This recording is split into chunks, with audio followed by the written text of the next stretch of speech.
اعوذ باللہ من الشیطان الرجیم بسم اللہ الرحمن الرحیم فاخذتہم الصیحۃ واپس اخذا پکڑ لیا لیا ہم انہیں صیحۃ سخت کڑک نے مشرکین جب سورج نکل رہا تھا یعنی کہ صبح کے ٹائم فجعلنا واپس جعلا بنا دیا نہ ہم نے عالیہا اس بستی کو سافلہا زیر و زبر کر دیا یعنی تہس نہس کر دیا۔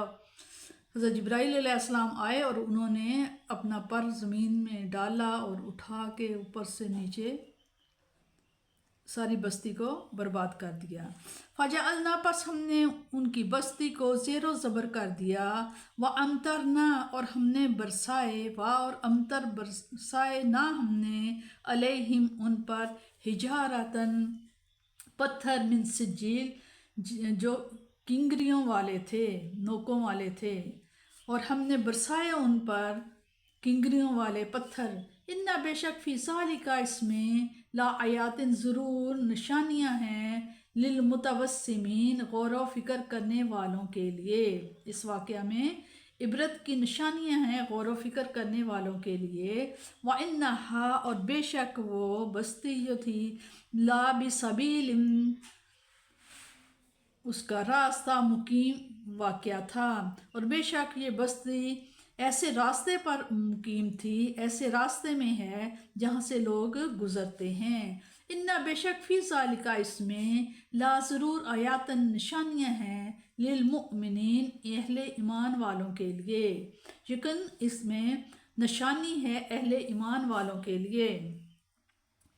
رات کی تاریکی میں حضرت لوط علیہ السلام اپنے کنبہ کو لے کر بستی سے چلے گئے، اور یہ بستی اس پاک نفس بندہ خدا سے بھی خالی ہو گئی۔ یہاں صرف ایسے لوگ باقی رہ گئے تھے جو شکل و صورت میں تو انسان تھے، لیکن اپنے اعمال و اطوار کے لحاظ سے ان میں انسانیت کی بو تک نہ تھی۔ اخلاق کی لحاظ سے وہ اتنے گرے ہوئے تھے کہ اللہ تعالیٰ کے نبی کے گھر میں بھی دخل اندازی کرنے اور اس کے مہمانوں پر دست درازی کرنے سے بھی انہیں شرم نہیں آتی تھی، اور ایسا فعل جس کے ذکر سے بھی عقل سلیم کو نفرت ہے، وہ اس کا ارتکاب چوری چھپے نہیں بلکہ ڈنکے کی چوٹ سے کیا کرتے تھے، اکیلے بھی نہیں بلکہ مجمع عام میں۔ آپ اندازہ فرمائیے اس قوم کے اخلاقی انحطاط کا جو رذیل گناہوں سے ارتکاب میں اتنی دیدہ دلیر ہو اور جس میں شرم و حیا کی بو تک بھی نہ ہو، یقیناً وہ اس قابل تھی کہ اس کو اس زبردست عذاب کی چکی میں پیس کر رکھ دیا جاتا۔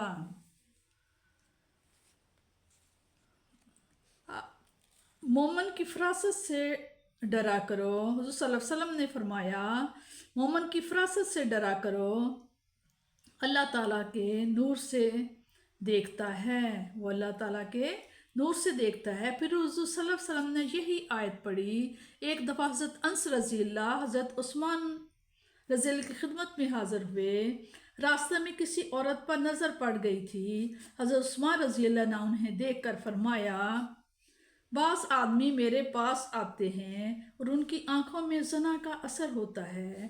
حضرت انس رضی اللہ بول اٹھے رسول اللہ صلی اللہ علیہ وسلم کیا حضور صلی اللہ علیہ وسلم کے بعد پھر وحی اترنی شروع ہو گئی ہے؟ حضرت عثمان رضی اللہ نے فرمایا نہیں، لیکن یہ تو دلیل و فراست اور صداقت کا نتیجہ ہے۔